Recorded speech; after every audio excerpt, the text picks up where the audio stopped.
Ang sira ng bike mo, Paps? Tumigas. Ha? Ito, wala yung ikot. Tumigas yung ano yun. Ah, na-stock? Ay, meron akong ano rito. Meron akong gamit dito.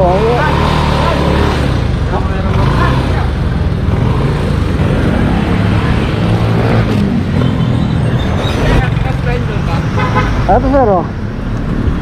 Oh. Pati nga ako. Ano boss, kaya ano lang. Ano ba nangyari? Tumigas eh. Parang bumalaktot na yung dito. Ah, na-stock? Baka magawa ng paraan eh. Angat mo saglit. Yung pagano ko, Kinalawang na kasi yung ano eh, yung bike mo.